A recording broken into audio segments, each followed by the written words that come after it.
الرحیم نحمدہ ونصلی ونسلم علی رسولہ الکریم اما بعد فاعوذ باللہ من الشیطان الرجیم بسم اللہ الرحمن الرحیم الصلاۃ والسلام علیک یا سیدی یا رسول اللہ وعلی آلک واصحابک یا سیدی یا حبیب اللہ۔ وعن انس بن مالک ان رجلا من الانصار اتى النبی صلی اللہ علیہ وآلہ وسلم یسألہ۔ حضرت انس بن مالک رضی اللہ تعالی عنہ سے روایت ہے، یہ وہ پیارے صحابی ہیں جنہوں نے 10 سال نبی پاک صلی اللہ علیہ وآلہ وسلم کی خدمت کی، آپ کی غلامی میں رہے، اور یہ فرماتے ہیں میں کبھی آپ کام بتاتے میں بھول جاتا، کبھی بھی آپ نے مجھے ڈانٹا تک نہیں، آقا علیہ الصلوۃ والسلام مجھ سے محبت فرماتے رہے۔ انس بن مالک سے روایت کہتے ہیں ایک شخص انصار میں سے تھے، نبی پاک صلی اللہ علیہ وآلہ وسلم کی بارگاہ میں حاضر ہوئے۔ جب آپ کی بارگاہ میں وہ آ گئے، عرض کی یسألہ، مجھے کچھ عطا فرمائیے۔ وہ مانگنے لگے، وہ غریب اور نادار شخص تھے، ان کے پاس کچھ نہیں تھا، تو کچھ مانگ کے اپنا گزارا کرنے کے لیے نبی کائنات کی بارگاہ میں آئے۔ جب مانگا، میرے آقا نے فرمایا اما فی بیتک شیء، کیا تیرے گھر میں کچھ بھی نہیں ہے کہ تو اب مانگنا تو نے شروع کر دیا ہے؟ یہ مانگنے کا پیشہ بنانا یا مانگنا یہ بہتر نہیں ہے، تیرے گھر میں کچھ نہیں ہے؟ اس نے عرض کی ہلس نلبس بعدہ ونبسط بعدہ، ہمارے گھر میں ایک ٹاٹ ہے۔ وہ عرض کرنے لگے اس ٹاٹ کو ہم سونے کے لیے رات کو بچھا دیتے ہیں، کچھ اوپر اوڑھ لیتے ہیں، ایک ٹاٹ ہمارے گھر میں ہے۔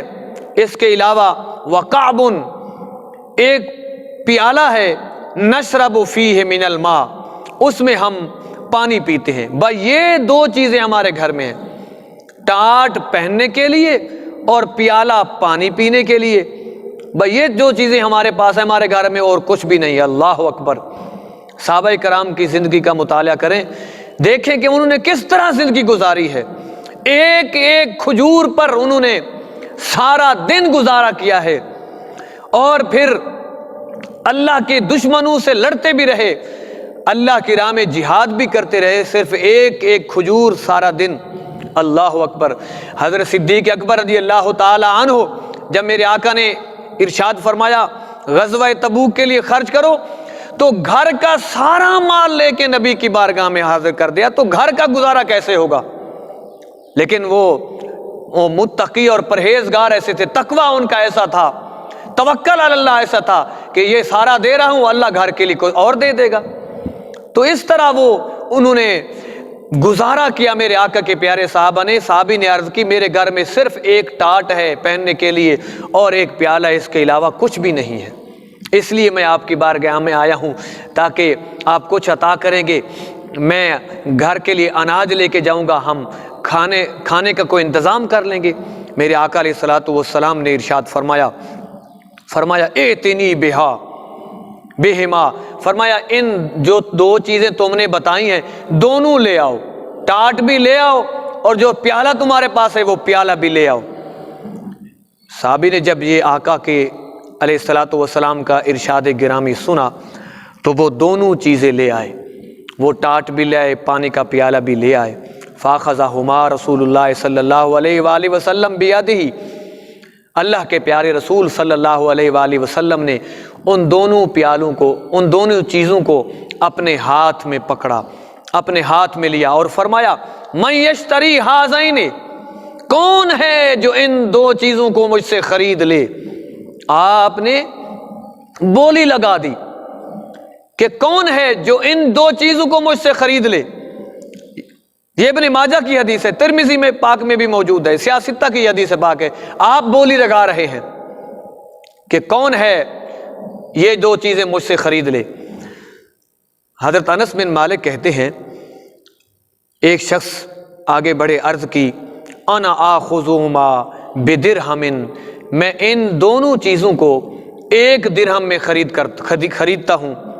میرے آقا نے فرمایا من یزید علی درہم مرتین او ثلاثا، آپ نے پھر بولی لگائی، فرمایا درہم سے زیادہ، 1 درہم سے زیادہ میں کون خریدتا ہے؟ 2 مرتبہ یا 3 مرتبہ آپ نے پھر یہ ارشاد فرمایا، بولی لگا رہے ہیں، فرمایا یہ کون خریدے گا 1 درہم سے زیادہ میں؟ انس بن مالک کہتے ہیں رجل انا آخذہما بدرہمین، ایک اور صحابی کھڑے ہوئے عرض کی یا رسول اللہ میں 2 درہم میں یہ دونوں چیزیں خرید کرنا چاہتا ہوں۔ تو آقا علیہ الصلوۃ والسلام نے آتاہما، وہ دونوں چیزیں اس صحابی کو عطا فرما دی، اس سے 2 درہم لے لیے۔ فاخذ درہمین فآتاہما انصاری، آپ نے وہ دونوں درہم لے کے انصاری کو عطا فرما دیے، فرمایا یہ لو، یہ تمہاری 2 چیزوں کے یہ 2 درہم ہیں۔ اور ارشاد فرمایا اشتری بأحدہما طعاما، 1 درہم جو 2 درہم تمہیں ملے ہیں، 1 درہم سے اپنے گھر کے لیے اناج خریدو، کھانے کا انتظام کرو، فانبذہ الی اہلک، اور اسے اپنے گھر والوں کے سپرد کر کے آؤ کہ یہ تمہارے لیے کھانے کا اناج ہے، اسے کھانے کے لیے استعمال کرو۔ واشتری بالآخر قدوما، اور جو دوسرا درہم ہے اس سے فرمایا کلہاڑی خرید کرو، کلہاڑی خرید کرو۔ فآتنی بہ، کلہاڑی خرید کر کے میری بارگاہ میں لے آؤ۔ وہ صحابی آقا علیہ الصلوۃ والسلام کے حکم کے مطابق، ارشاد کے مطابق چلے گئے، 1 درہم سے گھر کے لیے اناج خریدا، طعام خریدا، وہ گھر والوں کو دیا، اور پھر 1 درہم سے جا کے کلہاڑی لے کے آئے، نبی کائنات صلی اللہ علیہ وآلہ وسلم کی بارگاہ میں حاضر کر دی۔ فشد بہ رسول اللہ صلی اللہ علیہ وآلہ وسلم عودا بیدہ، راوی کہتے ہیں آپ علیہ الصلوۃ والسلام نے اتنی شفقت فرمائی، کلہاڑی کو اپنے ہاتھ میں پکڑا اور پھر اس میں دستہ اپنے ہاتھ سے ڈالا، دستہ میرے آقا نے کلہاڑی میں ڈالا۔ دستہ ڈالنے کے بعد ارشاد فرمایا اذهب فاحتطب وبع، فرمایا جا جنگل میں چلا جا، وہاں سے لکڑیاں کاٹ اور پھر ان کو بیچ، اور اس طرح اپنی محنت مزدوری کر۔ یہ مانگنے کا کیا تو نے طریقہ بنا لیا ہے؟ فرمایا جا محنت مزدوری کر، اور پھر فرمایا ولا ارینک 15 یوما، اور میں 15 دن تمہیں یہاں نہ دیکھوں، جاؤ یہ کام کاج کرتے رہو، مزدوری کرتے رہو، 15 دن کے بعد میری بارگاہ میں آنا۔ راوی کہتے ہیں اس صحابی نے آقا علیہ الصلوۃ والسلام کے حکم کے مطابق چلا گیا جنگل میں، وہاں سے لکڑیاں کاٹ کے بیچتا رہا، اور 15 دن بعد جب میرے آقا نے جیسے فرمایا تھا 15 دن گزر گئے، اس کے بعد جب آیا تو فرماتے ہیں اصاب 10 دراہم، اس کے پاس 10 درہم جمع ہو چکے تھے۔ کتنی برکت ہوئی، آقا علیہ الصلوۃ والسلام نے حکم فرما دیا جا مزدوری کر، مزدوری کرنے لگا تو اتنی برکت ہو گئی کہ 15 دن بعد 10 درہم جمع ہو چکے تھے، اناج گھر کے اخراجات وہ الگ، اور 10 درہم جمع کر چکا ہے۔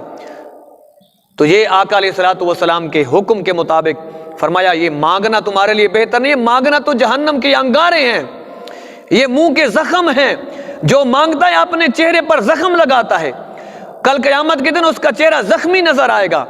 اور یہ مانگنا لوگوں سے، فرمایا یہ تو جہنم کے انگارے ہیں، جو مانگتا ہے مانگ کے کھاتا ہے وہ تو جہنم کے انگارے کھاتا ہے۔ فرمایا یہ کام تم اچھا نہیں ہے، تو یہ میرے آقا کے حکم کے مطابق اس نے یہ کیا۔ تو چونکہ آج کل بھی جنگل میں لکڑیاں ہوتی ہیں، لیکن جس کے کاٹنے کا حکومت حکم دیتی ہے اسی کو بندہ کاٹ سکتا ہے، لیکن جو حکومت کے ماتحت ہیں اور حکومت کے درخت ہیں، گورنمنٹ کے درخت ہیں، ان کو بندہ حکومت کی اجازت کے بغیر نہیں کاٹ سکتا، جن کے کاٹنے کی اجازت ہے اسی کو کاٹ سکتا ہے۔ تو اس وقت چونکہ حاکم ہی میرے آقا تھے، اس لیے فرمایا جاؤ جو تمہیں جنگل میں درخت ملے اس کو کاٹو اور اس کو بیچو اور اپنا یہ مزدوری کرو، محنت کرو۔ میرے آقا علیہ الصلوۃ والسلام کی بارگاہ میں جب آیا تو 10 درہم جمع ہو چکے تھے۔ فاشترا ببعضها ثوبا، اس نے بعض درہموں سے پھر کپڑے خرید کیے، وببعضها طعاما، اور بعض درہموں سے اس نے اپنے گھر کا اناج خرید کیا۔ تو جب یہ خوشخبری میرے آقا کی بارگاہ میں آ کے سنائی، اس وقت میرے آقا نے کیا ارشاد فرمایا؟ فرمایا رسول اللہ صلی اللہ تعالی علیہ وآلہ وسلم نے ھذا خیر لک من ان تجیء المسألۃ نکتۃ فی وجہک یوم القیامہ، میرے آقا نے فرمایا یہ بہتر ہے تمہارے لیے اس چیز سے کہ تو لوگوں سے مانگتا پھرے۔ فرمایا یہ تمہارے لیے بہتر ہے کہ محنت مزدوری کر کے اپنا بھی پیٹ پال، اپنے بچوں کا بھی پیٹ پال۔ فرمایا یہ مانگنا کل قیامت کے دن تیرے چہرے کے لیے فرمایا یہ داغ بن جائیں گے، اس لیے مانگنے سے پرہیز کرو، لوگوں سے سوال کرنے سے پرہیز کرو، خود محنت اور مزدوری کر کے اپنے اور اپنے بچوں کا پیٹ پالو۔ یہ ابن ماجہ کی حدیث آپ نے سماعت فرمائی، اس میں امت کے لیے بہت بڑا سبق ہے، اور ان لوگوں کے لیے جو لوگوں سے مانگتے پھرتے ہیں اور جنہوں نے اپنا یہ مانگنا پیشہ بنا لیا ہے۔ میرے آقا نے فرمایا یہ جو مانگنے کا پیشہ لوگ بنا کے پھر رہے ہیں، فرمایا ان کے بارے میں فرمایا یہ کل قیامت کے دن جب آئیں گے ان کے یہ جو چہرہ ہوگا یہ سارا داغ والا ہوگا، اس پر زخم ہوں گے، اور فرمایا یہ جو مانگتے پھرتے ہیں یہ پیسے نہیں مانگتے پھرتے، فرمایا یہ جہنم کے انگارے مانگتے پھرتے ہیں، کہ کل قیامت کے دن عذاب کا باعث بن جائیں گے۔ اللہ تبارک و تعالی ان لوگوں کو ہدایت عطا فرمائے جنہوں نے مانگنے کا پیشہ اختیار کر رکھا ہے، اور آقا علیہ الصلوۃ والسلام کے پیارے پیارے طریقے پر عمل کی توفیق عطا فرمائے، قرآن و سنت کو سمجھنے اور اس پہ عمل کی سعادت عطا فرمائے۔